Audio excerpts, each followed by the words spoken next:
कोई भी शारीरिक काम चेष्टा ना होने पर भी शरीर से जो वीर्यपात होता है क्यों निकलता है जब उसकी कोई क्रिया नहीं, उसे कैसे रोका जा सकता है? जो उन्होंने बताया था, वीर्य दो तरह से निकलता है। एक तो जो घातक है वो उसी के शरीर से निकलेगा जिसने हस्तमैथुन किया है या गंदी क्रियाएं करके बच्चापन से ही वीर्य को नष्ट किया है। जैसे 12-13 वर्ष की अवस्था है और उस अवस्था से आप अपने कुसंग के कारण वीर्य का नाश कर रहे हैं, तो कुछ वर्षों तक हस्तमैथुन करने वाला या अन्य गंदी चेष्टा करने वाला ये नहीं जान पाता है कि इसके द्वारा मेरी हानि हो रही, वो नहीं समझ पाता, क्योंकि जीवनी शक्ति भगवान अपनी तरफ से देते हैं। वो बिल्कुल ना खाए और हस्तमैथुन करे तो भी उसको समझ में नहीं आएगा। कुछ समय के बाद जब उसकी स्थायी जीवनी शक्ति से क्षीण होना प्रारंभ हो जाएगा, तब उसे वो लक्षण जो हस्तमैथुन करने से नाश ऐसे उस प्रसंग में बताया गया, वो लक्षण उसके जीवन में उत्पन्न होने लगते हैं। अब यदि वो किसी संग के प्रभाव से हस्तमैथुन बंद कर देता है तो उसका वीर्यपात होगा। अगर वो 3 दिन में वीर्यपात करता रहा है तो 3 दिन में वीर्यपात होगा, पक्का होगा, क्योंकि उसका अभ्यास बन गया है। 2 तरह का ये वीर्यपात माना जाता है। एक, जैसे आप ठीक दिनचर्या से चल रहे हैं, आपका खान पान संयम सब ठीक। पहली बात तो ये है कि जिसने कभी हस्तमैथुन आदि के द्वारा वीर्यपात किया ही नहीं, उसका असली वीर्य कभी वीर्यपात होगा ही नहीं। बात पक्की समझ लेना, ये जीवन के अनुभव की बात करें हैं, इसमें मतलब क्यों में लगाने की जरूरत नहीं, आप खुद देख लीजिएगा। यदि आपने कभी हस्तमैथुन नहीं किया, कभी किसी भी तरह से जनेंद्री का घर्षण करके वीर्यपात नहीं किया, तो आपकी वो संतानोत्पत्ति की क्षमता वाला जो वास्तविक वीर्य है वो स्वाभाविक निकल ही नहीं सकता। यदि आपने मार्ग दे दिया है फिर उसके निकलने का मार्ग हो गया है। तो एक होता है, परमहंस जी ने बताया कि एक होता है कि आप सो रहे हैं और आपको बिल्कुल पता नहीं, मतलब बिल्कुल कोई काम का संकल्प नहीं, कोई क्रीड़ा नहीं, और आप जगे, आपको ऐसा लगा कि वीर्यपात हो गया, वो दोष नहीं है। जैसे जब हम गुड़ बनाते हैं तो उसमें गंदा फेन निकलता है ऊपर, पतोई कहते हैं गांव में। जैसे अरहर की दाल जब उबाली जाती थी गांव में तो ऊपर उसका फेन निकलता है, ऐसे ही ये शरीर का विकार निकला, ना कि ब्रह्मचर्य नष्ट करने वाला वीर्य। बहुत ध्यान पूर्वक सुनने लायक। उपासक को उसमें परेशान नहीं होना। आपको बिल्कुल पता नहीं चला, कोई चेष्टा नहीं हुई, किसी भी तरह की हरकत नहीं हुई और आप जगे और आपको लगा कि वो हमारे वस्त्र गंदे हो गए, तो वो आप ब्रह्मचारी ही हैं, आपके ब्रह्मचार्य का नाश नहीं हुआ, वो जीवनी शक्ति नहीं निकली। और आप हस्तमैथुन या अन्य क्रियाओं द्वारा वीर्यपात करते रहे और आज आपने रोक दिया कि आज से नहीं करूंगा, तो बंद नहीं हो जाएगा, वो चलेगा। अगर आप ठीक नियम से चलेंगे तो 6 महीना लगेंगे आपको उसको कवर करने में, 6 महीना लगेंगे। और अगर आपने प्रमाद स्थिति की, वो तो निकल ही जाता है, फिर हमको करने से क्यों मना किया जाता है? तो आप देख लेना, कुछ समय बाद आपकी हालत बहुत गंभीर हो जाएगी, जो आप बता भी नहीं पाएंगे किसी से। क्या गंभीर हो जाएगी?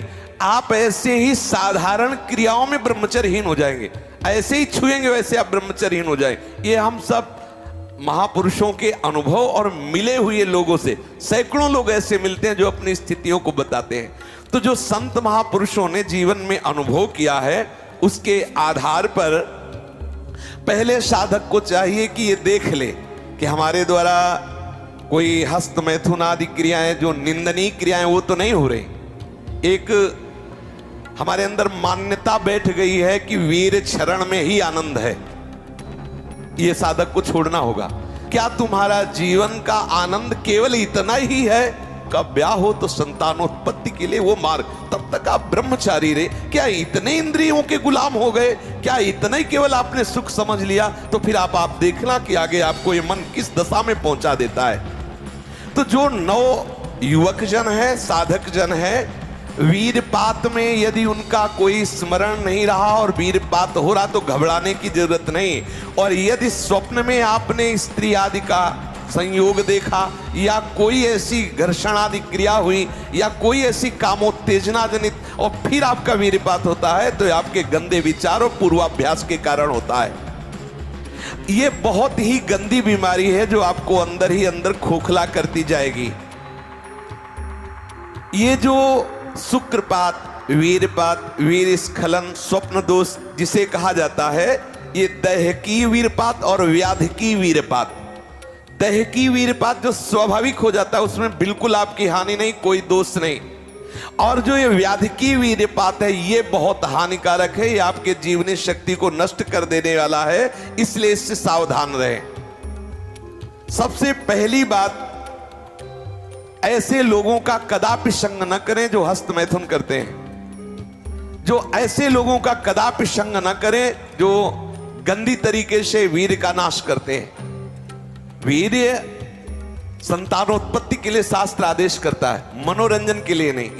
ये जीवनी शक्ति, मनोरंजन का भी भाग नहीं है।